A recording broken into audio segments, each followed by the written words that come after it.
This is Tracy Hales Bass, right on Four Corners on KSJE 90.9 FM. Today, I'm talking to Scott Archer Jones, the author of A Rising Tide of People Swept Away. Good morning, Scott. Good morning. It's good to be talking to you, Tracy. I have to say I really did enjoy A Rising Tide of People Swept Away.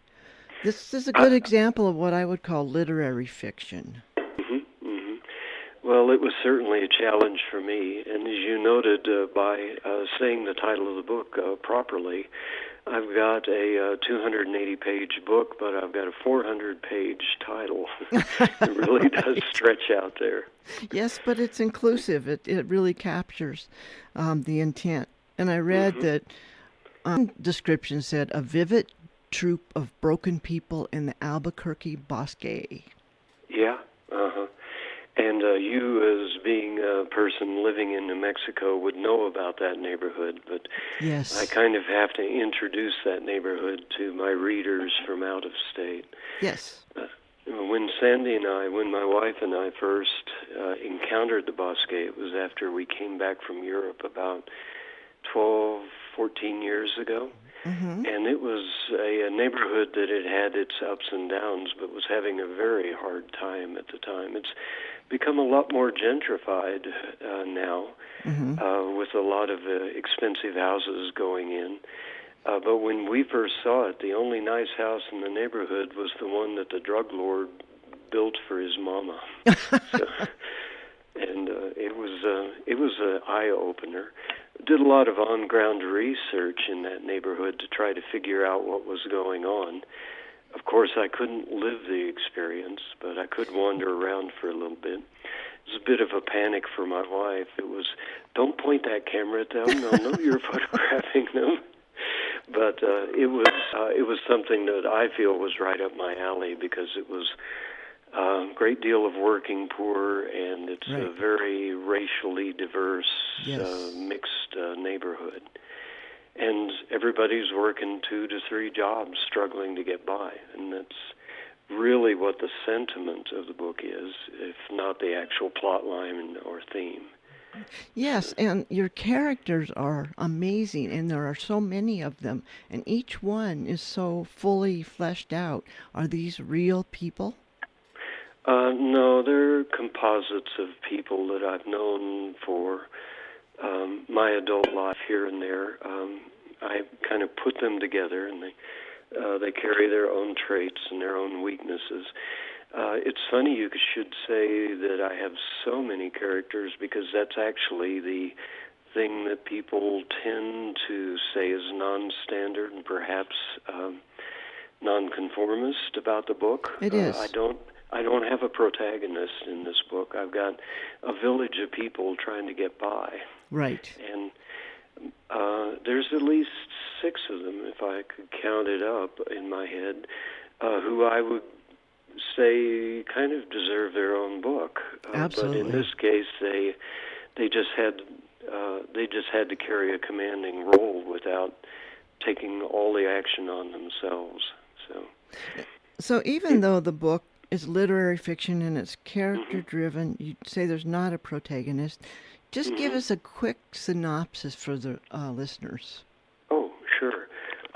There's a small child. He's 10 years old. He lives across the alley in a tough Albuquerque neighborhood from a bar, and the bar is basically the town hall for a little village of people who are having trouble getting by. But he personally has a terrible situation in that his family is terribly toxic. And as a 10-year-old, he's remarkable in that he has enough sense to run away from home. However, he's not running very far. And sooner or later, the people in the bar have noticed this kid living out of dumpsters, and they start taking care of him. Each one of them has something that he can contribute to help the child along. And they're all pretty much against the family itself, the mother and the father. And so they're effectively hiding him in plain sight. And up to the point of actually enrolling him in his own school and trying to get him his own soccer coach back. Mm-hmm. And all of this comes from each of the characters that circulate in and out of this bar. That's and right. The bar is called Rip's Bar and Packaged Liquor Store. I love it. I had to composite the rundown strip center that Rips is in by finding 3 or 4 places in Albuquerque and putting them together. Mm-hmm. So it was it's the type of place that you see and that you drive by all the time. Right. But it's much more interesting if you go inside and say, who's that guy behind the bar? Right. And what is he doing here? And why did he commit his life to this particular rundown place? And that's the center of it's the gathering place. It's where everyone goes. And the bartender, knows everybody's drink. They all come in at different times. It's just very well done. It's a little like Don Henley's Down at the Sunset Grill. Exactly what I thought of. Yeah. Right. But there aren't any prostitutes in my neighborhood that are in the bar working the bar. So right. It's a little bit different from Don's bar. But you're right. Tennyson knows all of his patrons, and he, for instance, knows his chronic drunks. Right. And it's not his job to judge them, but it is his job to provide a service as safely as he can.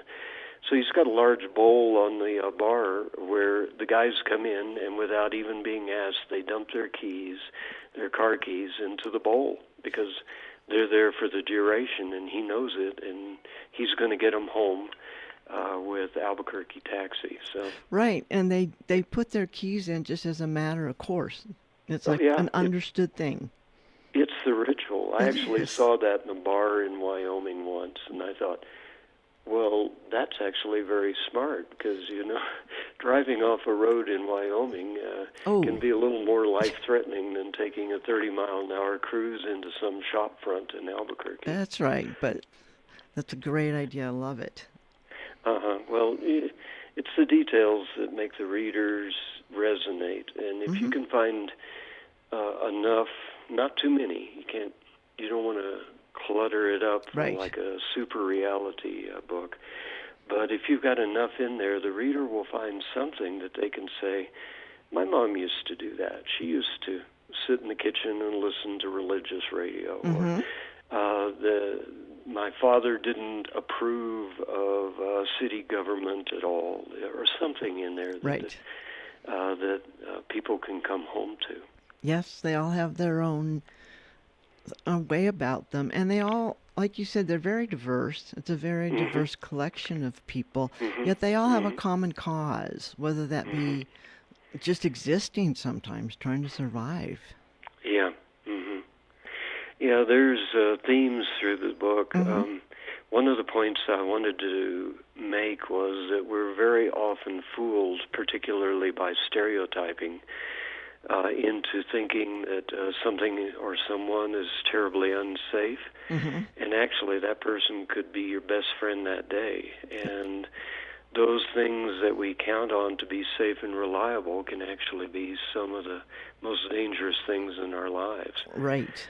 And I don't think that most of us live a stressful life, live a life where we're struggling to get what we want out of life, but very few of us have to live as far down on the edge as the people in this book, the people in this village. Right. They're $200 away from total failure. Exactly. And the ending is not completely comfortable either. No. My wife criticizes me for being so unsentimental that I don't allow good things to happen in my books, although I do think that there are a lot of good things that happen in Rising Tide. But I don't think that you take a group of people like this and make up an ending for say, 12 of my characters that isn't a happy ending. Exactly. That makes And it so, very real. Yeah, well, and life goes on. The book Right. stops. And so many of the books that I do read stop at a very satisfying point that kind of caps off a person's life or something. But the books that I am personally fascinated with are the ones where you close it and you set the book down and you say, well, I wonder what's happening to so-and-so right now. Exactly. The book becomes so real to you that you're invested in the character, and the character, you walk around with that character in your head. That's what I think really good writing is. And that's I think what I would like my writing to be. I think you've done that, because I find myself, wondering how that little guy's doing, and 10, yeah, wondering if he's going to make it, and etc. So I do think about them. I have carried them with me. So you did a good job with that, yeah. Well, it's hugely flattering. I'm glad that you still got the book as your companion. So. I do. Yeah. Would you like to take a few minutes and read something from the book for our listeners? Oh, sure. Okay. Let's see. I got a character named Bob Dobble, and he is introduced within the first 2 pages. We get to see his shop in the book. He's a taxidermist, but this is a neighborhood where nobody can make a living doing what they want to do in life. So he is also an illegal game processor. So basically, people kill their deer, they bring them back to him, and he processes the game for them into packages of meat, ignoring all regulation, ignoring all inspection by the county, by the town of Albuquerque or New Mexico government. He's also got anger management problems, and life isn't going very well for him. Yes. So I'm going to read a scene where he has brought a deer back to his shop, and things just don't turn out the way he thinks they should. Okay. Okay, so the taxidermist, his face collapsed into lines of discontent and as gray as fog, popped the trunk of his car. The tarp lay in folds as he had left it. He twitched one corner back, saw the delicate nose of the doe, the large staring eye now clouded with death. With a continuous litany of grunts, Bob Dobble forced his arms under the deer in the tarp below, got her up in his arms, and staggered in the back door of his taxidermy shop. Once there, he gutted the animal and poured her entrails into a large trash can. Using knives and a saw, he roughly quartered her and stacked her inside of her refrigerator without shelves. Returning to his car, he stared down into the trunk. A quart of blood had seeped from his tarp and congealed on the nappy pad that lined the space. A sigh like a deflating beach ball escaped him. This has happened before. He knew what to do. He dropped a garden hose into the trunk, turned the bib full on, and ran water for 5 minutes. The water ran out through his rusty fenders onto the ground. At first the clotted chocolate color, then the brick red, then the rosy tints that only hinted at life. He turned off the hose and threw it up against the back wall. He banged the trunk shut, dropped into the driver's seat, and slammed the door. Twisting the key, Bob made the old V8 roar and, staring behind him, shifted into first gear. Jamming the accelerator down, he leapt forward rather than back, peering hard the wrong direction. The car smashed into a dumpster, and the left headlight disintegrated, folding its chrome eyebrow down onto the front of the fender. He jammed the transmission into reverse and hurtled backward into next door's concrete steps. The chrome bumper folded down almost to the ground. The impact snapped his head back. He shrieked, a helpless howl of rage, jammed the car into drive, floored it, and sprang forward, twisting the steering wheel. His mangled left fender caught the dumpster, rocketed it out into the alley with the car, and guided the rusty green trash bin down the auto side. As it came even with Bob himself, the dumpster ripped off the side view mirror and shattered the rolled-up window. Bob kept going. Careening down the alley, he gripped the wheel so hard it should have fractured. His screaming rose to a higher pitch. Bastards, bastards, bastards. The power pole stopped the car dead, threw him out across the hood, and rather gently draped its wires down across the car, across the dirt alley, across the triumphant dumpster. So you can see that Bob had been having a very bad day and was taking it out on his own personal possessions. It's so metaphorical, that scene of everybody's lives in this book. Just are beyond their control. Yeah. Well, he had just come out of a meeting where he was trying to represent the community who were facing eminent domain foreclosures, and he had met with his city councilman, and he had met with the city attorney, and it hadn't gone at all well. Mm-hmm. And so he had all of this bottled up anger inside him, and he destroyed his own vehicle as a net result. Quite dramatically, too. Yeah, well, I'm sure we've all worked with people that could fly into these rages that just basically made us step back 2 or 3 feet and say, whoa, wow. Gentle down here. That's right. Yeah. It was really interesting how developed a lot of sympathy for these people who they were facing eminent domain, but they were renters, so it would mean nothing for them but homeless, losing their home. That's correct, yeah. What happened in my mind was they moved down into the South Valley on the other side of the river, which basically is just stepping down in the world one more step. That's right. Making things even worse, struggling even harder. But some of them lighted on their feet and ended up close by. And this book has won, well, it says here, the President's Book Awards. So that's... actually, my first publisher was and still currently publishes 2 of my books, was Southern Yellow Pine in Florida. Oh. And so I became acquainted with the Florida book people down there. Mm-hmm. And there's an organization called the Florida Association of Publishers and Authors. And they have large-scale contests every year. And I've been rather successful with all 3 books placing down there. They've never asked me to go away to give somebody else a turn. That's good. That's good. I'll just keep entering them. Yeah. But done fairly well. There's a book award for indie presses and indie and self-published people called the Eric Hoffer Award, which is tied into an ethos based upon Eric Hoffer, the philosopher and stevedore. And I've actually had Eric Hoffer Awards for legacy books. I entered late and stuck my first book in about 3 years after I published it, and they turned right around and gave me the award. So that's great. I was very pleased.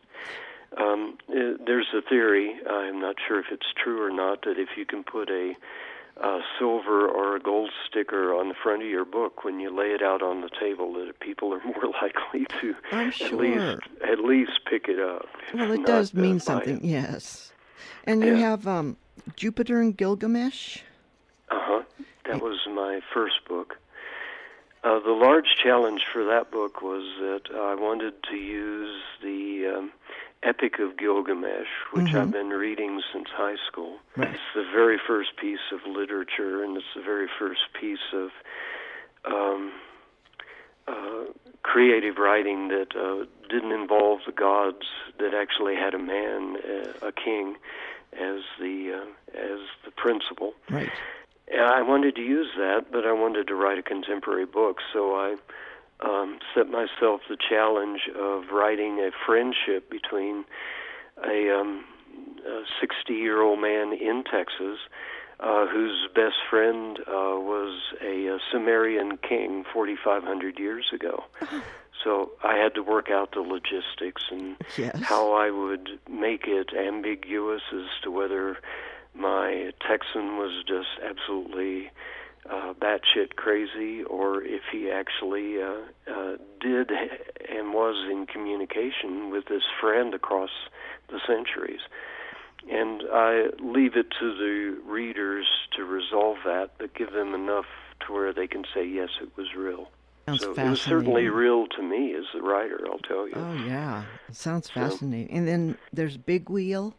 Yeah. The challenge for Big Wheel was I wanted to do two things, and nobody except my wife who watched me do it has ever actually caught me in one of those things. You can use any structure you want for a book as long as you don't beat the reader to death with it. Right. For instance, Ulysses by James Joyce comes from the Iliad and the Odyssey. Right. And he made it quite apparent, but then made the characters so radically different than anything you would find in Greek myth. Well, what I used for the Big Wheel was Carmina Burana, the song cycle that was actually turned into a giant choral sonata by Carl Orff later. So all of my chapters are associated with the poems in that song cycle. Oh. Yeah, but see, you didn't catch it. You didn't catch it, so that's okay. But the principal theme of that book is the hunter who is chasing a prey actually becoming the hunted. So it was about a transformation of a man and the man that he was chasing. So it was an interesting challenge for me. Oh, I can imagine.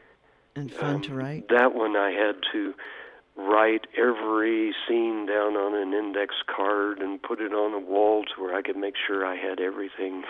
I wasn't making any chronological errors. It was complex enough. I wanted it to flow for the reader, but I didn't want somebody in 10 years saying, well, you know, Chapter 3 actually has things happening in it that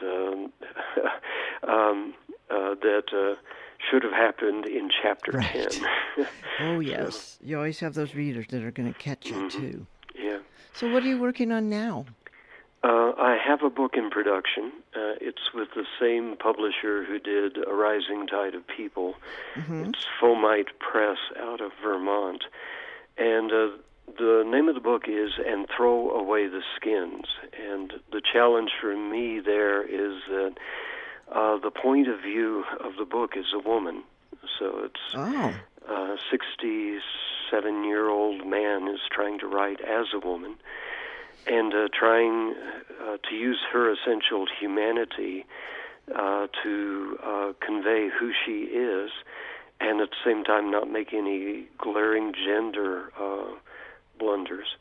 I think the very first decision that I made was to avoid the usual masculinity trap and make it a sentimental woman. This person doesn't have a sentimental bone in her body. Great. And therefore she's much clearer-headed than nearly everyone around her because she didn't get trapped. I myself am very sentimental. As a matter of fact, I will actually cry at the opening of a second-hand auto lot. So, you know, I'm the type of person that when the commercial comes on for the special coffee and the mother and the daughter are having that moment, I get all teary-eyed. That's great. Well, I think that after meeting your female characters in A Rising Tide, that I'm sure that it will be very believable. Yeah. Yeah. And it is a book that's set in New Mexico, so good. If your readers can chase it down, it'll probably come out after the Kirkus reviews are finally in. So we're thinking first quarter of next year. It'll come out on Amazon, and I've got an author's page there so that people can follow my stuff. Yes, and you have a website. Yeah. ScottArcherJones.com, where people can find the books also, right? Yeah. And I use my middle name for a couple of reasons. One, it's my mother's maiden name, and that makes her very happy that I use her name. I'm sure. Yeah, and the other thing is that you would be surprised the number of Scott Joneses that Google can find, all of which have nothing to do with me. So if I use the Archer, somebody can find me. So Right. it's pattern recognition, I guess. I'm really curious about the cover of A Rising Tide. Oh, yeah, that actually, I'm very, very proud of that. And Yes. I can be so without an ego, since it's a work of art by a person named Chris Meyer, who shows principally in galleries in Santa Fe, two in particular, but also in Albuquerque. Oh. And he basically gave me rights to use his work on my cover for 2 copies of the book, one for the person who had actually bought the work of art, and one for him. And I thought that was incredibly generous. Yes. Well, it's significant. It's very noticeable and well done. And it depicts the story, too. Yeah, I think so. Mm-hmm.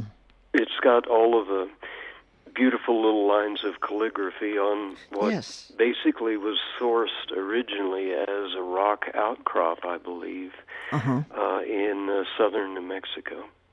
Well, it's got the big rocks, and then it's got the delicate calligraphy on there.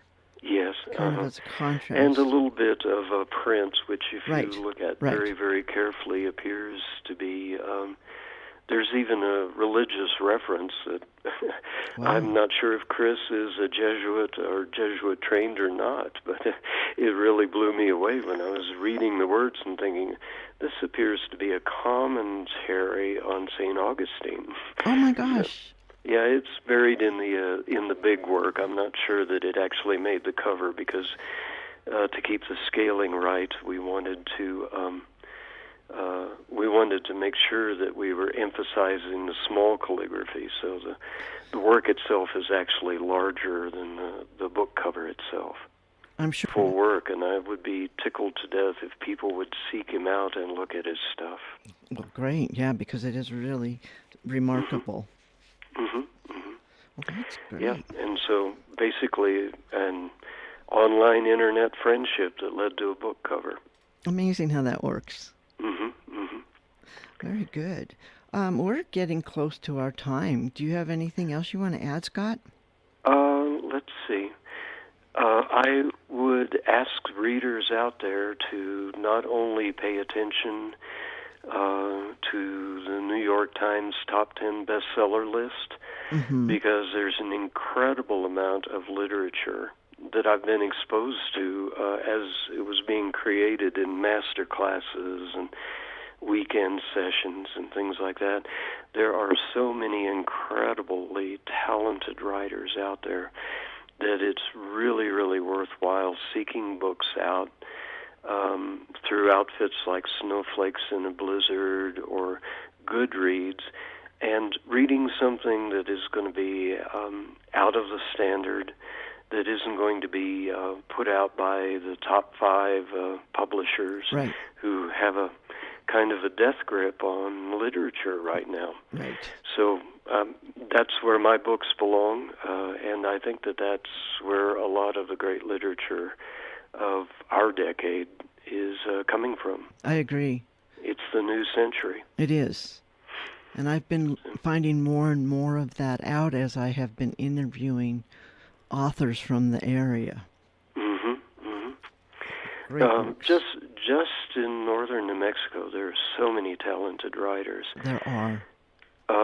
Well, Scott, I've really enjoyed talking to you. I did greatly enjoy A Rising Tide of People Swept Away, and I look forward to reading And Throw Away the Skins. Okay. Well, thank you. Well, thank you, Tracy. And that was Scott Archer Jones talking to me about A Rising Tide, People Swept Away, and his other books. This is Tracy Hales Vass, right on Four Corners on KSJE 90.9 FM, Farmington, New Mexico. You can contact me at righton@sanjuancollege.edu.